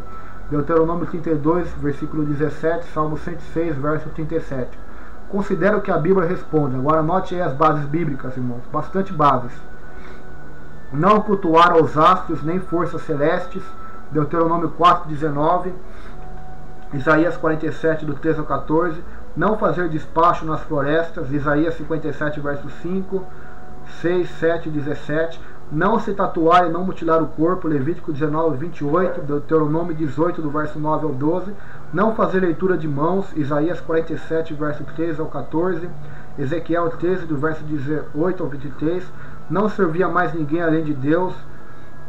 Josué 24, 20. Não sacrificar a ídolos e entidades. Salmos 50, verso 9. Isaías 1, 11. 1 Coríntios 10, do 19 ao 20. Não consultar horóscopo e signos. Isaías 47, verso 13 ao 14. Não consultar médios. Levítico 20, versos 6 e 27. Sobre os búzios e fazer despachos. A Bíblia revelando que Deus condena tais práticas. 2 Reis 22, 17. Êxodo 22, 18. Miqueias 5, do verso 12 ao 13. Levítico 19, 31. Jeremias 27, versículo 9. 1 Samuel 28, do 3 ao 7. E 1 Crônicas, do 10 ao 13. Sobre fazer trabalhos para as entidades. A Bíblia responde que o contato com as entidades traz ruína à vida. Deus abomina práticas como acender incenso às entidades. Jeremias 1, do 16, 19, verso 13, 44, verso 17 ao 23, Isaías 17, do verso 7 ao 8, 65, do verso 3 ao 4, 2 Reis 22, 17, 2 Crônicas 34, 25, Jeremias 18, do 15 ao 17, Ezequiel 6, verso 6, Sofonias, capítulo 1, do verso 4 ao 6, e a feitiçaria, Ezequiel 16, verso 16 ao 25. Sobre as práticas ocultistas, irmãos, agora anote aí mais bases bíblicas, você vai ficar bom da palavra. A Bíblia responde para abandonar os altares levantados a ídolos, Deuteronômio 16, verso 21 e 22, Jeremias 10, 14 e 15, verso 14 e 15, Isaías 44, 10 a 11. Condena o culto a Lúcifer, Exus, 1 Reis 21, do 9 ao 10, 2 Crônicas 33, do verso 6, João 8, 44, Lucas 10, versículo 18 e 19. Não aprova as práticas divinatórias, Miqueias 5, do verso 12 ao 14, Jeremias 14, 14, Isaías 44, verso 24 ao 25, Zacarias 10, verso 2. Ele diz para não comer comida consagrada aos demônios, 1 Coríntios 10, verso 16 e Levítico 17, verso 7. Sobre o Espiritismo, descubra o que a Bíblia responde em Deuteronômio 18, 9 e 12 e mude de opinião enquanto é tempo, irmãos. Aqui demos um estudo, por mais que já foi mais de 1 hora e 45 minutos de estudo sobre o Espiritismo, ainda fui resumindo. Como eu disse aos irmãos, se fôssemos ler todas as bases bíblicas, daria umas 4 horas de estudos bíblicos sobre isso. Mas cabe a você agora, irmão, se aprofundar na palavra de Deus. Se você tem algum parente espírita ou espírita, ou conhece alguém, agora você tem bastante bases bíblicas aí para evangelizar eles, para orar por eles e para proclamar eles o evangelho da salvação do Senhor Jesus Cristo. Vamos orar agradecendo a Deus e que esse estudo possa lhe abençoar, e peço a você que ore também por mim, para que Deus continue me dando graça, em nome de Jesus. Amém. Senhor, meu Deus e meu Pai, te agradecemos por esse estudo bíblico, Senhor, e cada vida que vai ouvir este ensinamento, com o teu Espírito abra seus olhos e que eles sejam esforçados na palavra, maneje bem a palavra da verdade, sejam leitores assíduos da Bíblia, que examinem as Escrituras, que meditem nelas, para não ser enganado pelo nosso adversário. Em nome de Jesus, e quantos estão no Espiritismo no engano, meu Deus, até fazendo caridades, que o Senhor abra seus olhos para que eles recebam a salvação do Senhor, em nome de Jesus, e que todo engano de Satanás, toda obra demoníaca, macumba, feitiçaria, engano de demônios, eu repreendo em nome de Jesus. E se essas pessoas perderam entes queridos, que o Senhor possa as consolar, no nome de Jesus. Amém.